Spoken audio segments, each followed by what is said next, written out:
had any desire to come back to Australia, just remember that. You guys even had to keep interfering in my life in America. Oh, I contacted Mum about that, Stephanie DeSalis. What did she do? Then I had to go and speak to a solicitor in Hartford, Connecticut about Stephanie DeSalis. Like, I'm telling the fucking truth. So she found out where I was living in Connecticut. Okay, Mum was told several times, deal with this. These people have been harassing me now since 2015. What did my mother do? Can someone tell me? Anyone? Questions? Yeah, nothing. Of course she fucking doesn't. She never does a thing to help, ever. See, I was selling the condo that I brought in Connecticut, that's mine, with my money, and as my assets and as my belongings, okay, to purchase in 37 South Iowa Avenue, Atlantic City, across from the Tropicana Casino, in an apartment that suited me, okay, that I would own outright. That was a co-op building, large 2 king-size bedrooms, large 2 full-size bathrooms with separate bath, separate shower, separate bath too, 2 bedroom, 2 bath, galley kitchen, separate lounge room, separate dining room, massive, huge bay windows, massive, floor to ceiling, walking distance to the beach in a 24-hour city, because a 24-hour city suits me, not living around fucking kids, not living around fucking family. King's Cross by the ocean. Oh, I don't care about people that use drugs. Okay? You make up those stories because of my behaviour of entrapping these people. No, I care when people start making up stories that I use drugs. Okay, when I don't. And then start having organisations harass my life and cost me money. Because that's what's happened in the last 7 years. Okay? That's what's happened.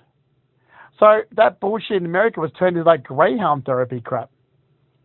Oh, you've got to learn to let go and move on. Literally, it's like, of what? Apparently I was traumatized from some country area. I'm like, I'm not from the country. I live most of my life in the city.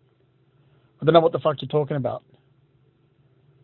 Like, all I did was buy Connecticut to sell a move. I don't like being stranded. I can't stay. Where I live is country. Like, I feel this part of Sydney is really country and rural. Can't stand it. Fucking park across the road. It's disgusting. It's not me. It's not comfortable. It doesn't help my injuries. It's completely opposite to whatever my needs have always been. And if people had have listened to me, they would have got accurate information from me, not fake bullshit. So you were told to stop the rubbish. So I'm in Connecticut, living. That's my money, my assets and belongings, and now that's all gone because this was twisted into some type of bullshit therapy. More than therapy, I went and applied for a green card back in 2011. Held a permanent residence status since 2014.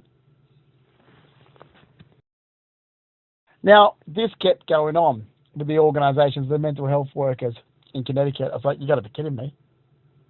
This was enough in Australia. Now it's in America, where I even got, what was it? Welfare checks done. So here's the thing. I was doing double shifts at Mohegan Sun to make ends meet. Working my ass off, which was killing me. And I was like, okay, just for the year, because once I get that job, I already contacted the Hard Rock Casino in Atlantic City. Didn't tell anyone. So when I sell the condo, because they're like, yes, they desperately need staff, host department. I was like, okay, perfect. I said, look, I'm not there yet, but I'm selling my condo in Connecticut to purchase this place. Here's the details. I'm definitely purchasing, so I'll be there, and I'll come for an interview. Okay? Didn't tell anyone. Okay? But I had it all lined up. I even still got the emails from the real estate agent to buy 37 South Iowa Avenue, Atlantic City. Massive, huge apartment. And I had the money to pay cash for that and still have over 40,000 Americans sitting in the bank. And I would still have all my assets and belongings and health, everything. My life would have been absolutely perfect living in America instead of being in fucking Australia. But you had to make it into something it wasn't. Twist things, twist the truth, because that's what you guys do. So I'm working my ass off at Mohegan Sun. I'm not getting home some days to 8 o'clock in the morning. I'm doing doubles. Okay, when the morning staff come in, they have to go back and work again that night. Sometimes I'm getting home at 5 in the morning and so forth. And I'm trying to sleep, okay, because I'm working a lot. And then I have to start in an institute do welfare checks because people are so concerned, haven't heard it from me. I'm like, I'm working. I get into my boss is like, what's wrong? Because you look stressed out. I'm like, is it here? I'm like, it's not here, it's home. I can't be at home to rest and recover and shower and get ready and iron my clothes and look great and fresh for work where I'm trying to build a career in the casino industry in America. Because I'm getting harassed by deadbeats that are making up stories that I'm a cannabis smoker or alcoholic or drug user or that I'm suicidal or I'm depressed or that it's over here for therapy. So you kept the bullshit from Australia going in America. You broke international laws and human rights laws. You're not going to walk away as a fuckweak mental health worker. You scammed, you lied. You fucked my life up for 11 years. My mother was asked, I don't know how many fucking goddamn times. I spoke to Jerry Adler in Hartford, Connecticut at Adler Law about Stephanie DeSalis. I got a fucking gut full of this bullshit.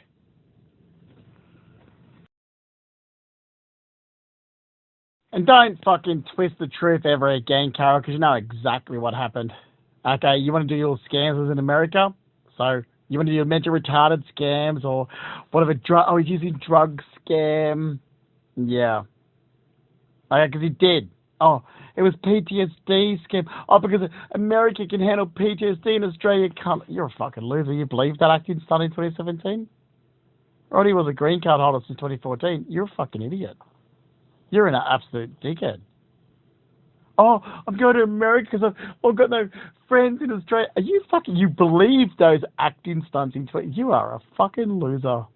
The acting stunts in 2017, you're a fucking deadbeat, I swear to God. You really are. So, the condo. Well, I purchased a condo to resell, and it was a good resale value. Except I kept getting stopped. Now, my neighbours got sold. My neighbours was smaller and in the same condition as me and was up for sale for, what, 120,000? When I'm just selling mine for like close to 80,000 US, because I already had over 10,000 still in the bank.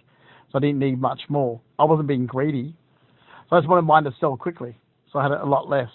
But these idiots wanted to make it up about greyhound therapy or friends or connection with druggos. You see, I kept getting people that were like Stephanie DeSalis, which is exactly what Laura Wheatley was. Oh, she met her, what was it? This deadbeat that's from the military. I'll tell you how I know. See, she comes to look at the condo. This guy's got a tattoo of a redback spider in his neck. I'm like, and he looked like a deadbeat Aboriginal, to be honest. He looks like an Abo. So, redback spider. Where's that from? He goes, oh, I knew people in the military in Australia. Apparently these two met in rehab for ice and drug and alcohol rehabilitation. It's like, what the fuck? So I contact Tim Morse at the home selling team. It's like, has she got the money to pay for this condo? It's like, because I told you don't show anyone my condo unless they've got the money up front. Like, I'm not going to keep going through this around in circles. Anyway, yes. So I did my research anyway. And Laura Wheatley from Griswold, Connecticut, her mother actually won a massive, big, multi-million-dollar legal battle in Griswold, Connecticut for defamation. Maybe someone should sue her for defamation. So I thought, okay, well, at least if she doesn't have the money, her mother's a multi-millionaire, so she's got a few $100,000 spare. So I continued going through the process. However, it didn't seem like it was real. Like it was going to get sold. It's like something's weird here because, so she looks at it, and she's going to move into this like, well, you know, 1.5 bedrooms, or classify as 2. I'm like, well, it's technically only 1, but anyway, condo. Okay, with 4 kids and this new partner. So okay, this seems to be a bit of a scam going on here. Anyway, no, she's got the money. Apparently, she's buying it. I'm like, all right, as long as that's true, because I, don't want to miss out on this apartment in Atlantic City. So then I'm walking my dog because, this little scam going on with these deadbeat druggos. And she's a druggo. She's in rehab.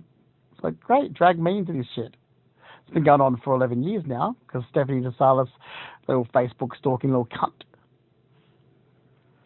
So she comes, so I'm walking in my property, my dog, and she comes straight up to me, this Laura Wheatley, and goes, hi, Justin, it's me. I'm like, yes, Laura, hi, how are you? What are you doing here? Because it actually says no soliciting, no trespassing, she's the person supposed to be buying my condo. And she's like, oh, I come here all the time. We go down the back and drink near a fire. I'm like, oh, that sounds low life and scrubber. Apparently, they all sit out the back drinking wine around a campfire. I'm like, oh, France, wow. Definitely not like-minded to me. I was like, okay. Apparently, she was friends with my neighbours and all this other bullshit. I'm like, great, fine. And I ring Tim Morse again. Like, okay, she's here all the time. Is she buying the fucking condo, or is this just a social event for her? No. She's buying. She's got the money. It's going through. It's going through. Right, fine. So I keep contacting the people in Atlantic City to make sure that they know I'm moving there and I'm buying. All right. Then I'm walking my dog another day and I run into her. She's like, oh, I escaped. My kids is off with your neighbour. I've swapped my kids for a dog. It's like, oh, God, she's like a Stephanie DeSalis. No, she's like a Stephanie DeSalis and a Belinda Jeffries deadbeat. Okay? I was like, okay, Laura, this is great. But, I don't feel comfortable with this. Like, everything should be done for solicitors, thanks. Like, you're buying my condo. Like, bye. See ya. We're not friends. There's a transaction. This is business. See ya. Then, 2 days before it was supposed to close, Tim Morse. Oh, great. Tim Morse at the home selling team sends me a text message and says, deal is dead. I'm like, what do you mean? He's like, oh, Justin, you've got to learn to let go and move on, and this is your home. I'm like, no. What the fuck? This is not therapy, you loser. This is business. You're not losing money for me, thanks very fucking much, with your little bullshit scams over here. I had a gut for this for the last 11 years. And that's the fucking truth of what bullshit scams you fuckwits were doing behind my back.